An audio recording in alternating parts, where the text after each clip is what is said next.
If you've been scrolling through endless lists of fishing kayaks, comparing lengths, weight capacities, and price tags, only to feel like you're still not sure which one actually makes sense for your day out on the water, this review should clear that up.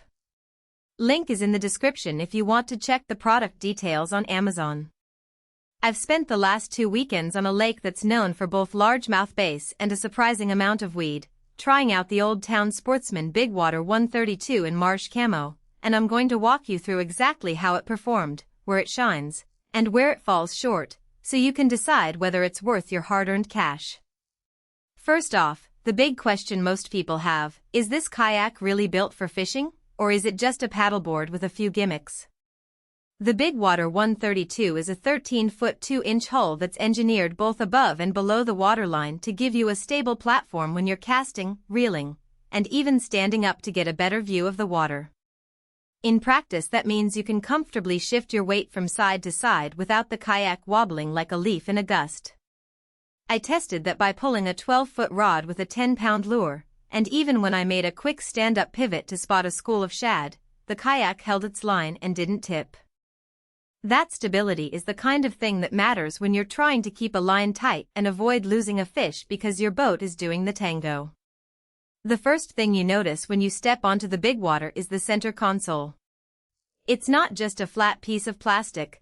The console has hinged lids that open up to reveal 2 large removable containers. In my experience, those containers held a few extra lures, a small tackle box, and even a waterproof phone case without feeling cramped. The lid closures are sturdy enough that a sudden splash from a passing wave didn't fling anything out, which is a real advantage when you're out in windy conditions. The console also integrates rod tip holders and a retainer bungee, so you can park a rod without it drifting around, and you can secure a cooler or a small battery pack on the side. For someone who likes to have everything within arm's reach while they're moving around the lake, this layout cuts down on the time you spend hunting for gear. Seating in a fishing kayak can be the deal-breaker, and Old Town tried to address that with the Element seating system. It's a quick-dry, fully adjustable seat that lets you raise or lower your position depending on how deep the water is and how much you need to stand.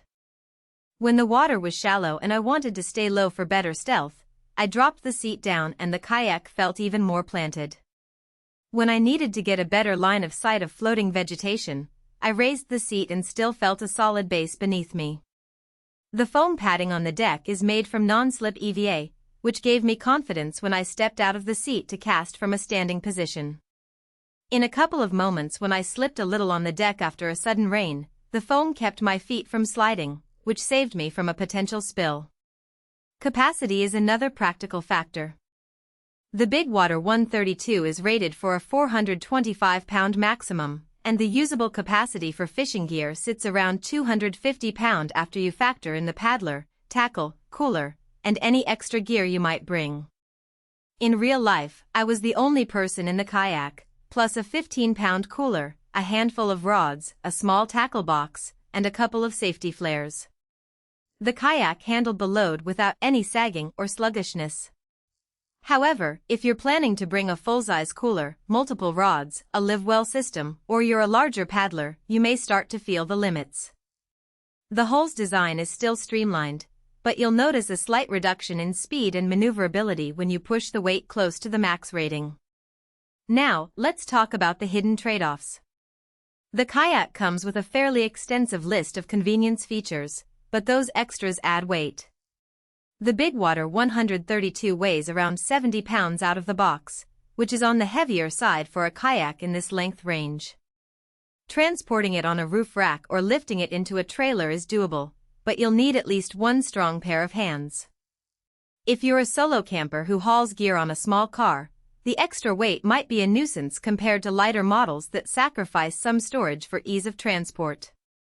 Additionally, the hull has a relatively flat bottom for stability, which means it doesn't cut through chop as efficiently as a deeper vole. On a windy day with small waves, the kayak can feel a bit pushed around and you'll need to use a bit more effort on the paddle to hold a straight line. Who should buy this kayak? If you're a dedicated